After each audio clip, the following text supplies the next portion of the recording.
AFF Winds of Change, the show that takes you behind the blade. As host Afonso Faria explores the evolving wind energy landscape.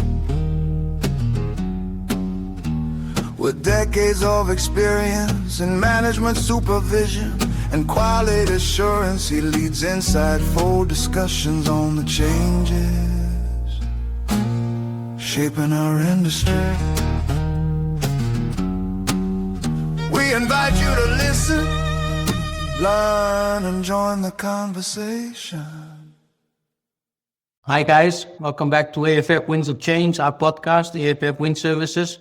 As you have noticed, we are starting to pick up the cadence here again, of being more regularly, like we've promised last year that we would be. We keep on finding very exciting conversations and innovative conversations as well, mainly within the renewable market. That's where we operate, as everyone knows. We work more onshore with the wind. Today, we're going to talk a little bit more into renewable market itself, so also into solar. The person that we've invited for today's podcast, he's deeply involved with solar, with storage, with other aspects of the renewable. If you follow this market in this industry, you're realizing that it's not a niche market anymore. It's not a small market anymore. It's growing and growing. And with its growth, there's different aspects that come with it. So when we talk about storage, solar, there is also compliancy, grid capacity as well. So there's a lot of aspects and a lot of things that needs to be looked into, that needs to be developed and designed also as part of the whole process. Therefore, today we have Álvaro on.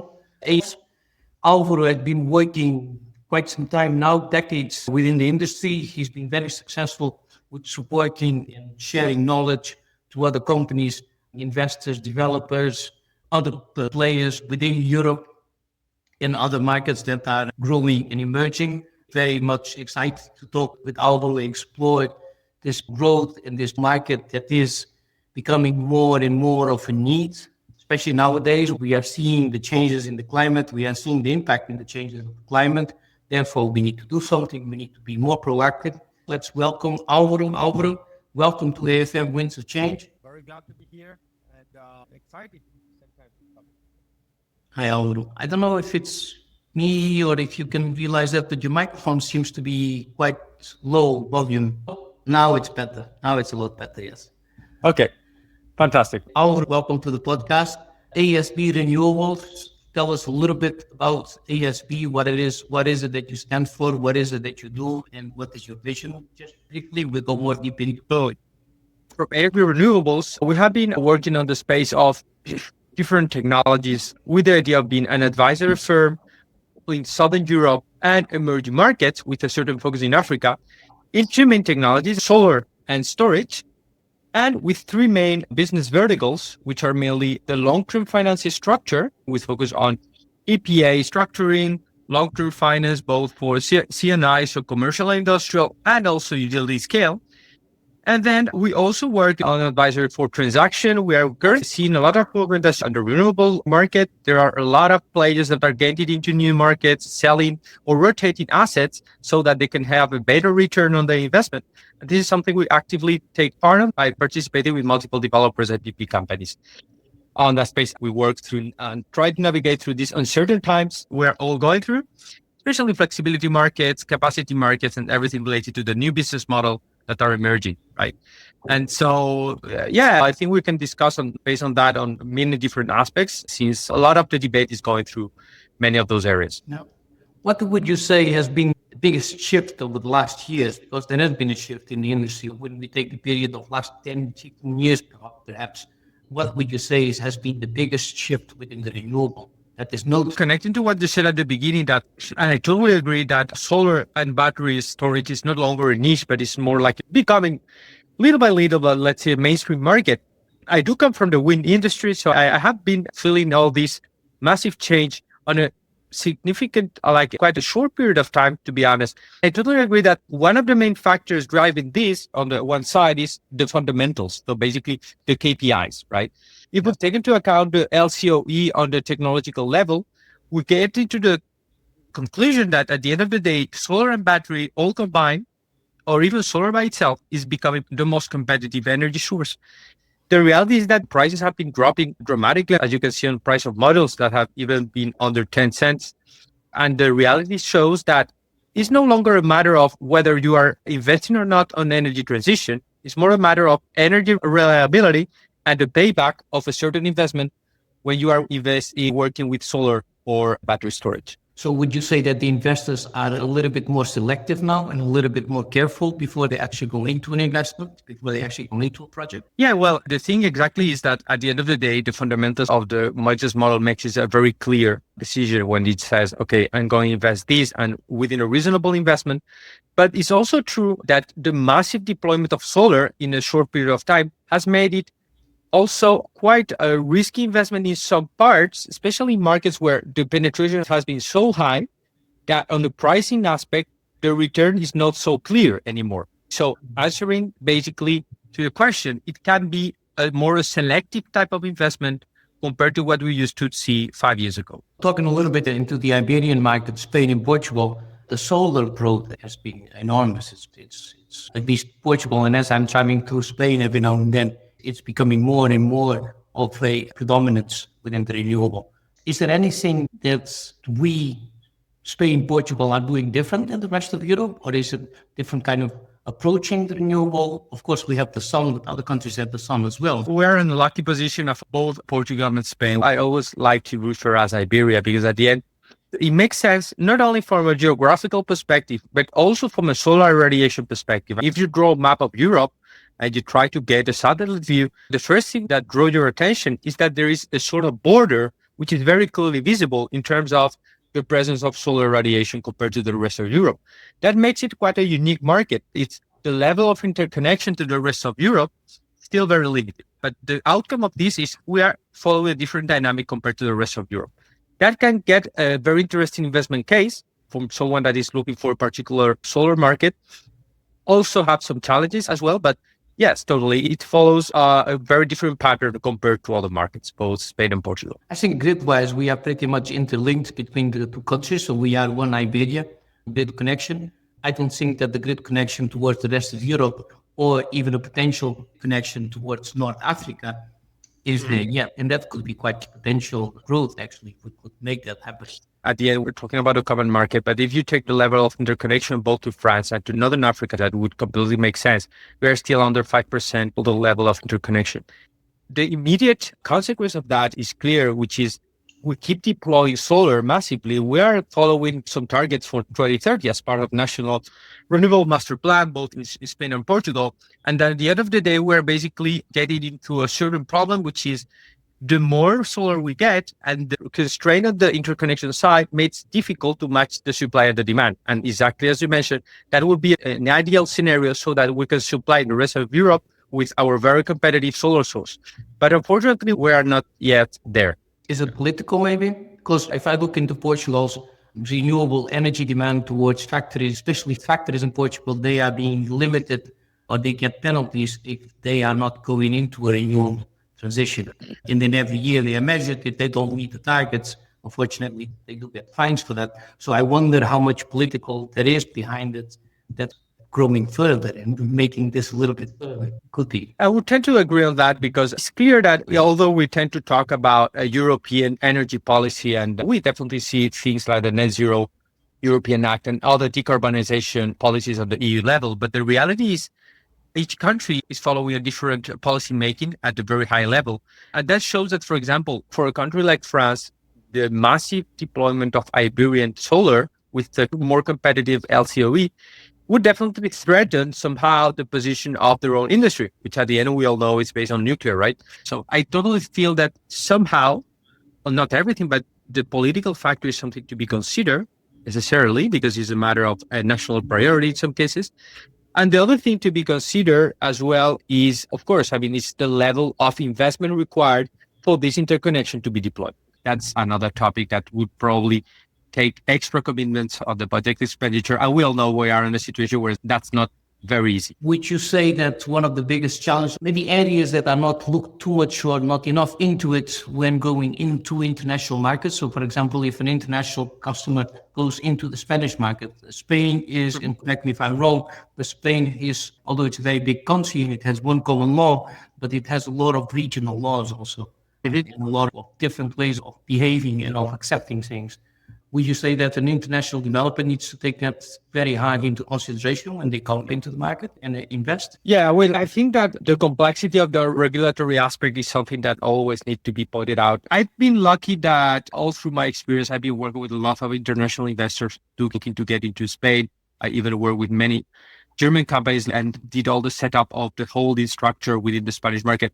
It's a very complex forecast for any international investor to have a clear picture of how things work, because at the end of the day, it's very similar to how a federal state might work. As you mentioned, regional disparities are very high.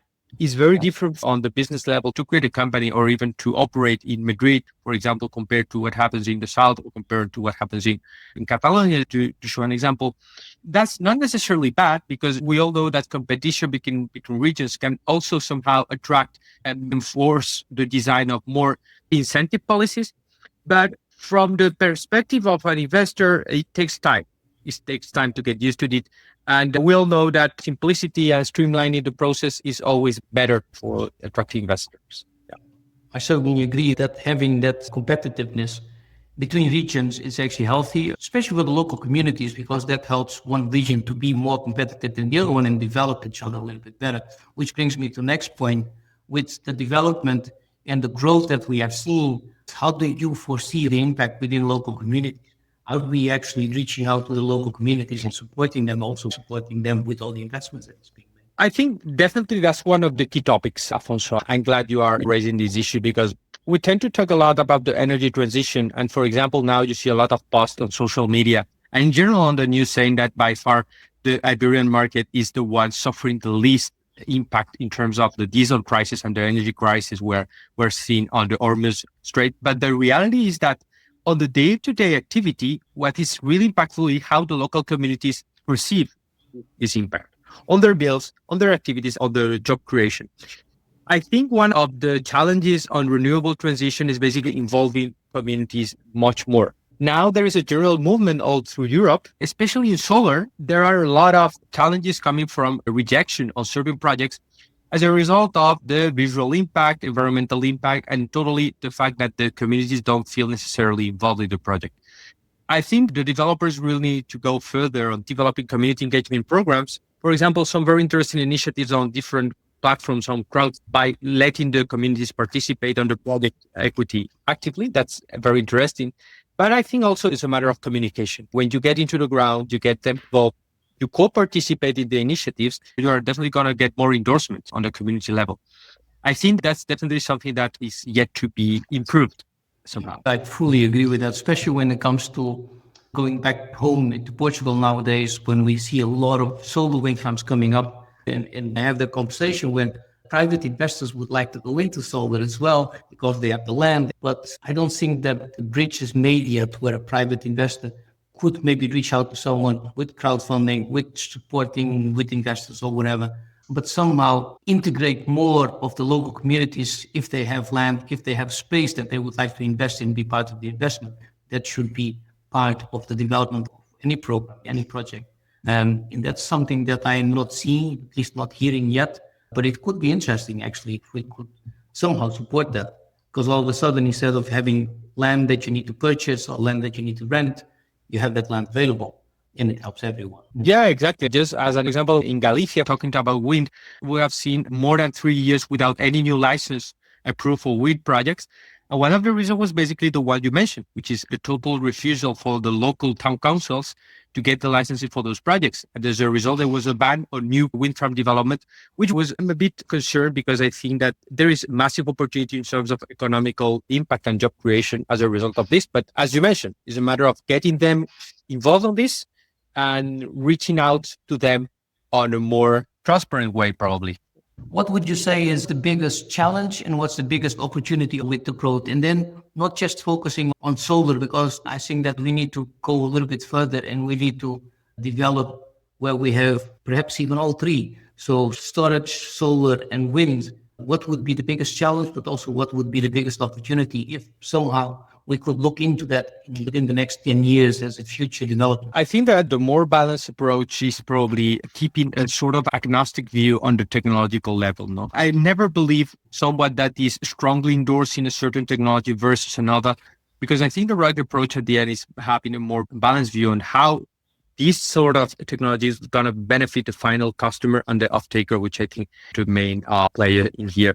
Battery storage is definitely a big opportunity now and also a big need. We also what happened on the blackout that took place last year. Back in April, we got a full day without electricity, which was something that not many people could expect that would ever happen. But we cannot say that from a TSO level, that was something that was not on the forecast, because at the end, it was a risk that could potentially happen when you have central hours during the day as managed by grid following type of technologies. And as a result, the massive deployment of batteries has come more like an urgent need, because you really need to balance the extra capacity of solar by offering another technology as a backup and complementing with other type of grid forming technologies that are going to support the grid. Now it's true that this role is being somehow played by the natural gas, and we are seeing all the impact because we are paying the ancillary services, and this is translated into energy bills, right?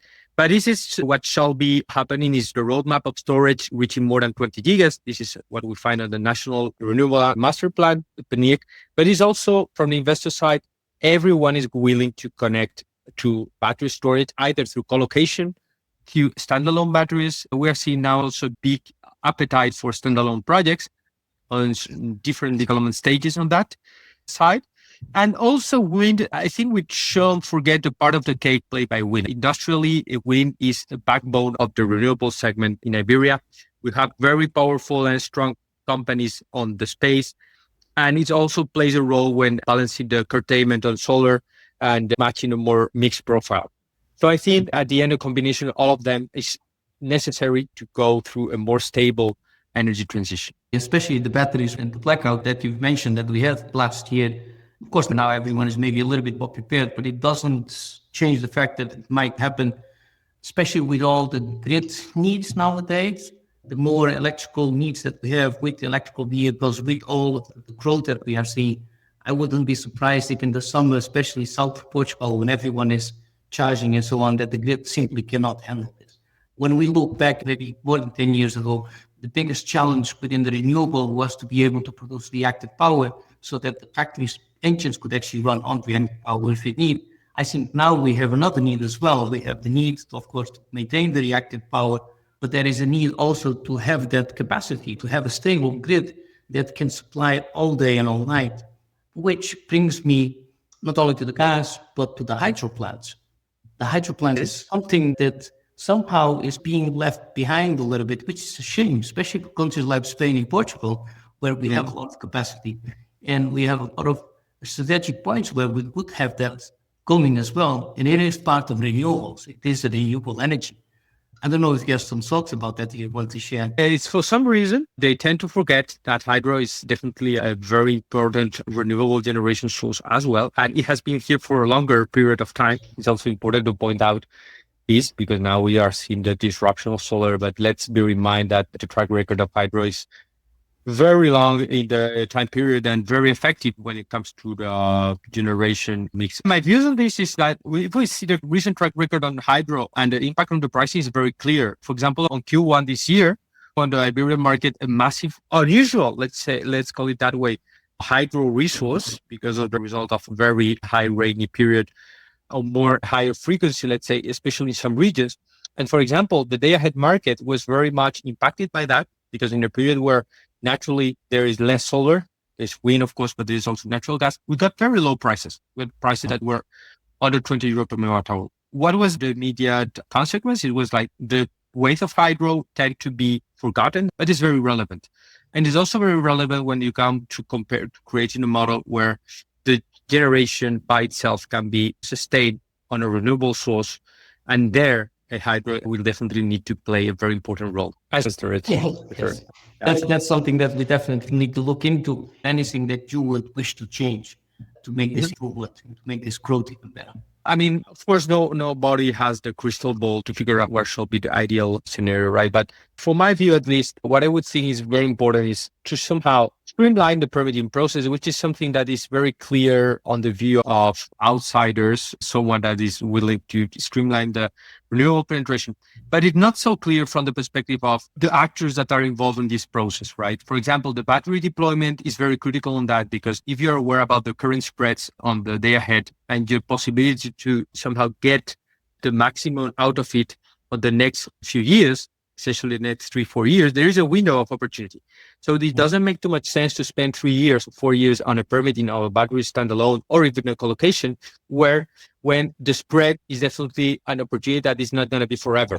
The other thing is a more direct contact between the generations, so the supply and the demand. So now, for example, in Iberia, in general, I think we tend to forget the importance of electro-intensive industry. The ways through which now we are trying to attract data centers, but we cannot do that without thinking of the wholesale market price and to what extent the competitiveness on day ahead is impacting on the competitiveness on the energy bill those industries are paying. If those industries feel that they are basically paying an extra cost because of these taxes, ancillary services, and so on, we're losing momentum and we are losing attractiveness as a market. So I would put the focus on the industry because I really think this is the main lever to basically accelerate the transition. And the third part you mentioned, I think is also very relevant, is the electromobility. I think Portugal is doing a better job on this. But unfortunately, there is still a long way to go if we really want to electrify one of the less electrified segments, which is transport. And for that, we really need deployment. There is still a scarce network of EV chargers, and the pricing also needs to keep going down in order to implement penetration on EVs on a more general level. So that's some of the things that we'll try to highlight on how we could improve. Yeah, I definitely agree with that. The EV charging stations, or the pricing for charging the EV vehicles, it needs to be attractive. Otherwise, it's simply not worth it. Another risk that I see, and we touched on it a little bit, and that's grid capacity.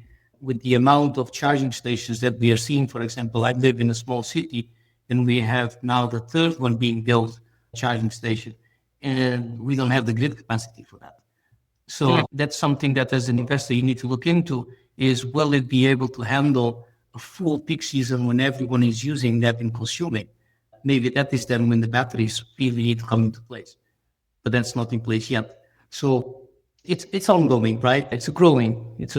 But I do agree, Afonso, with what you mentioned, is no matter how much you want to electrify and how much you want to invest in new extra capacity, or for example, a new capacity for for EV chargers through electrolyzers, for example, on massive scale. But the thing is, there is no capacity available. That's a problem. Now in Spain, we have 85% approximately of capacity which is already, let's say, taken, or is already non-available for new development. So that's something we need to address as well. What could you say 10 years from now? Where would we be if we could be able to do everything that we would like to have? Where would we be in a transition-wise? Well, we'll be on that's the type of exercise I like, Afonso. If I think we agree on this. I mean, we do have a massive opportunity right ahead of us in Iberia, which is at least what I think is becoming really the energy hub when it comes to this clean green transition, with a resource that will have been somehow granted for free. Let's call it that way. I mean, we have the sun, we have the wind, we have the hydro, but we shouldn't forget that this is not something that we shouldn't take for granted, that there is no extra investment to be done and so major reforms. I do expect that the penetration of renewables, the electrification of the demand, the streamlining on the permitting process, so definitely drive to any foreign investor considering any of the location worldwide to consider the Iberian Peninsula as the best place basically to invest in this technology. And the reason is simple, because they are assuming the less amount of energy cost in their daily activities, which at the end is where we are all looking for.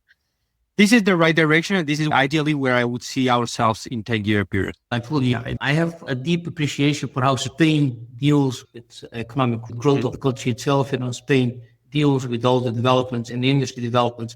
And if we look into Spain, South Spain, there is an area in Spain, South Spain, that is full of greenhouses, for example. It's full of vegetables. And if we drive through that, and you can imagine, I was driving through that some weeks ago, through that area. If you can imagine, that's possible to have the mountains everywhere, there's greenhouses. But we can imagine that we can use the land, use the opportunity and grow or develop solar farms, battery farms, data storage centers, which is being developed in Spain, by the way, is being built in Spain, big, massive data processing centers, together with the growth that we are seeing in artificial intelligence and technology growth, we can make Iberia in 10 years a hub for the full Europe. I think we do take our blessing on those technologies and making us really. The region you mentioned is Maria, exactly, is very highly recommended, by the way.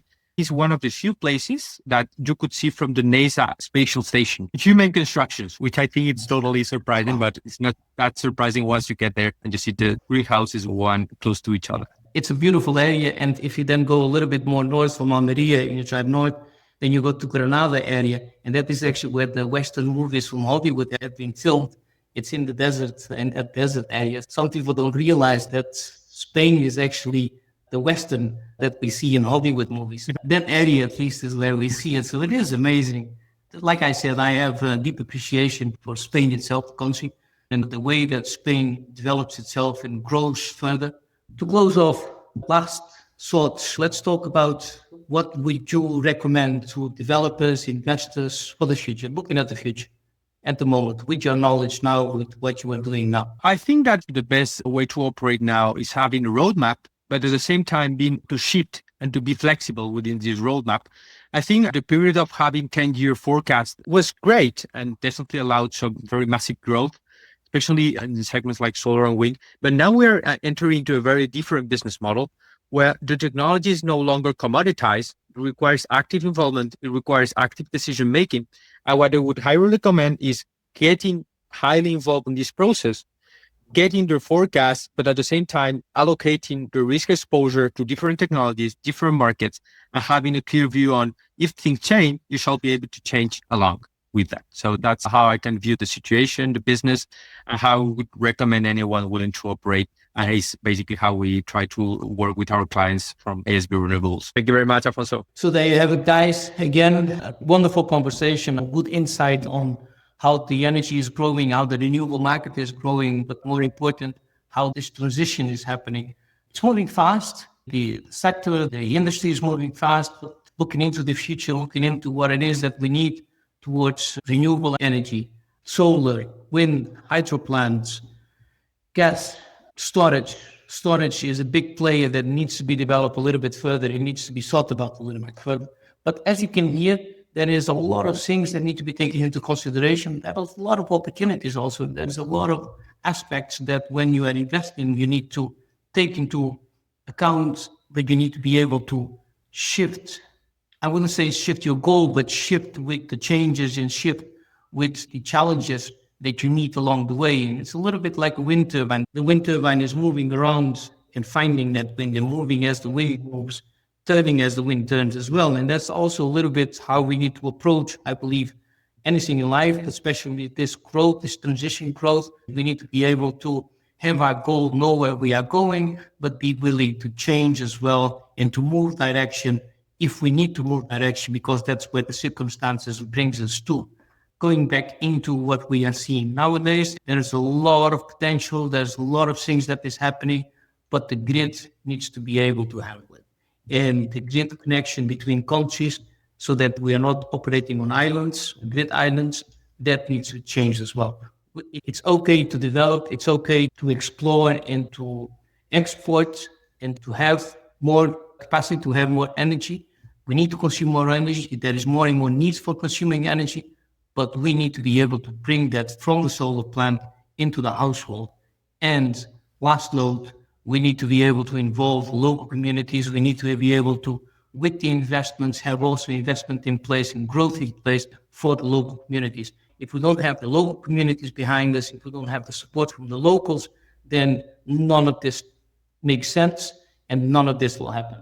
Actually, in some areas, in some countries, it's getting stopped or getting hard to develop and to build because the locals are simply not having it. And a lot of times they're not having it because they have no knowledge, they have no information, they don't get any feedback or any chances to give any feedback into it, and they simply deny it. As you have heard today, ASB Renewables, for those that are from the Iberian market, Spain, Portugal, it is a beautiful area. and it is worth investing. It is an area that is going to grow even more.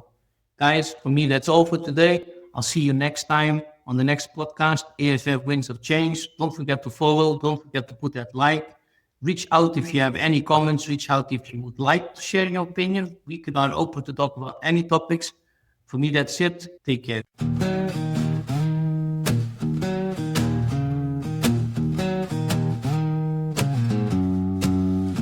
Thanks for joining us on AFF Winds of Change. We appreciate your time and hope you enjoy this deep dive into the wind energy world. Stay tuned for our next episode where Afonso returns with more insights. Until then, keep riding the winds of change.